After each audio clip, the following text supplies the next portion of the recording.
साथियों नमस्कार।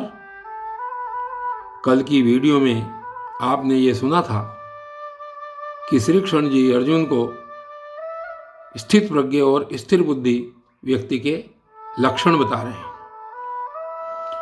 और स्थित प्रज्ञ व्यक्ति के विषय में उन्होंने कहा था कि जो व्यक्ति संपूर्ण कामनाओं को त्याग कर और आत्मा से आत्मा में ही संतुष्ट रहता है, अपने से अपने में ही संतुष्ट रहता है, उसको स्थित प्रज्ञ कहा जाता है।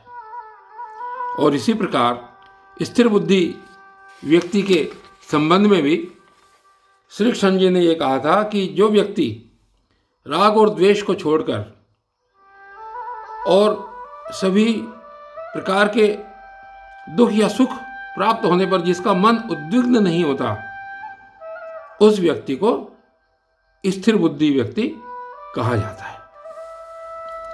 अर्थात जिस व्यक्ति के मन में किसी प्रकार की कोई एंग्जाइटी क्रिएट नहीं होती, कभी हमको कोई चीज़ एक्स्ट्रा मिल जाए, कोई चीज़ ज़्यादा मिल जाए तो हम खुशी से ओतप्रोत हो जाते हैं। और इसी प्रकार कभी हमारा कोई नुकसान हो जाता है, कोई हमारी चीज़ हमारे पास से चली जाती है तो हम बहुत दुखी हो जाते हैं। तो स्थिर बुद्धि और स्थित प्रज्ञ व्यक्ति के ये लक्षण हैं कि ऐसा व्यक्ति इन चीज़ों में ज़्यादा मोह नहीं रखता, इनके विषय में ज़्यादा नहीं सोचता और वो अपना मन एक सा रखता है। न बहुत प्राप्त होने पर बहुत खुश होता है और न किसी नुकसान के हो जाने पर बहुत दुखी होता है। ऐसे व्यक्ति को स्थित प्रज्ञ और स्थिर बुद्धि व्यक्ति कहा जाता है। और आज आगे देखिए श्री कृष्ण जी ने क्या कहा है अर्जुन को, इसी बात का विस्तार करते हुए देखिए कहते हैं श्लोक नंबर 57 में, यह सर्वत्रान भी स्नेहस्त प्राप्य शुभाशुभम नाभिनंदन्ति न द्वेष्टि तस्य प्रज्ञा प्रतिष्ठिता। और क्या कहते हैं कि जो पुरुष सर्वत्र स्नेह रहित हुआ यानी कि अगर किसी व्यक्ति की किसी चीज में कोई स्नेह नहीं है, उससे राग विराग नहीं है, तो ऐसा व्यक्ति शुभ या अशुभ को प्राप्त होकर उसको चाहे कोई शुभ वस्तु मिल जाए, अच्छी मिल जाए, या कोई अशुभ वस्तु मिल जाए, उसके लिए बेकार चीज मिल जाए, तो उसको प्राप्त करके न प्रसन्न होता है और न द्वेष रखता है। न प्रसन्न होता है और न द्वेष रखता है। उस व्यक्ति की बुद्धि भी स्थिर कही जाती है। न द्वेष्टि न द्वेष रखता है, तस्य प्रज्ञा प्रतिष्ठिता, और उसकी भी बुद्धि स्थिर बुद्धि कही जाती है।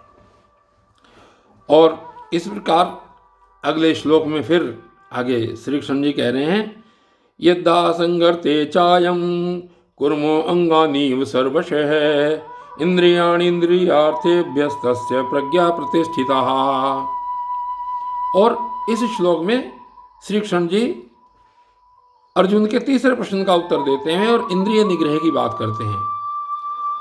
और तुलना किस चीज से करते हैं? कछुए से, कूर्म है, कछुए से तुलना करके। कछुआ क्या करता है? जब कछुए के ऊपर कोई दिक्कत आती है तो वो चारों ओर से अपने अंगों को समेट करके और इकट्ठा हो जाता है, अपनी उसमें घुस आ जाता है, बिल्कुल चारों ओर से अपने अंगों को समेट लेता है। तो यदा संघर्ते च अयम, और कछुआ सब ओर से अपने अंगों को जैसे समेट लेता है, वैसे ही यह पुरुष इंद्रियों के विषयों से इंद्रियों को सब प्रकार से हटा लेता है। जिस प्रकार कछुआ अपने अंगों को समेट लेता है, उसी प्रकार इंद्रियों से ये व्यक्ति जो स्थित प्रज्ञ होता है और स्थिर बुद्धि व्यक्ति होता है, वो सब प्रकार से इंद्रियों के विषयों को हटा लेता है, और ऐसा व्यक्ति भी स्थिर बुद्धि समझा जाता है। तस्य प्रज्ञा प्रतिष्ठिता। और फिर आगे ये कहते हैं कि विषयों का ग्रहण न करने पर, विषयों की निवृत्ति होने पर भी, राग निवृत्ति का न होना और परमात्म दर्शन न होने का कथन आगे इस श्लोक नंबर 59 में कह रहे हैं, श्री कृष्ण जी समझा रहे हैं कि विषया विनिर्वर्तन्ते निराहारस्य देहिनः रसव्रजम रसो अप्यस्य परम दृष्ट्वा निवर्तते। अर्थात इंद्रियों के द्वारा विषयों को ग्रहण न करने वाले पुरुष के विषय तो निवृत्त हो जाते हैं। जो व्यक्ति विषयों को इंद्रियों से ग्रहण नहीं करता उसके विषय तो निवृत्त हो जाते हैं, परंतु उसकी आसक्ति निवृत्त नहीं होती। तो ऐसे व्यक्ति को, जिसकी आसक्ति भी निवृत्त हो जाती है, ऐसे व्यक्ति को स्थित प्रज्ञ कहा जाता है। ऐसे व्यक्ति का परमात्मा से साक्षात्कार हो जाता है। रसे अपि परम दृष्ट्वा, आसक्ति भी परमात्मा का साक्षात्कार करके निवृत्त हो जाती है।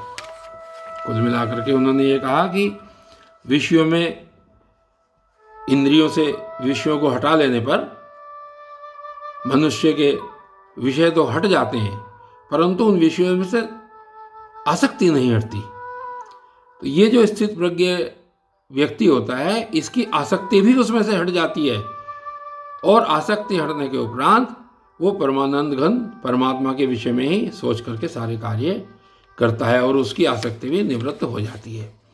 और इससे अगले श्लोक में देखिए क्या कह रहे हैं। कहते हैं कि यततो ह्यपि कौन्तेय पुरुषस्य विपश्चितः इंद्रियाणि प्रमाथीनि हरन्ति प्रसभं मनः। और हे कौन्तेय, हे अर्जुन, नाश न होने के कारण ये प्रमथन स्वभाव वाली इंद्रियां यत्न करते हुए बुद्धिमान विपश्चित है पुरुषस्य, बुद्धिमान पुरुष के मन को भी बलात् हर लेती हैं, जबरदस्ती हर लेती हैं। यानी कि कोई व्यक्ति यत्न करता है कि इन इंद्रियों से मेरा मन हट जाए, लेकिन फिर भी उनसे उनका मन नहीं हटता। इसलिए उसको हटाने के लिए हमको बहुत अधिक प्रयत्न की आवश्यकता होती है।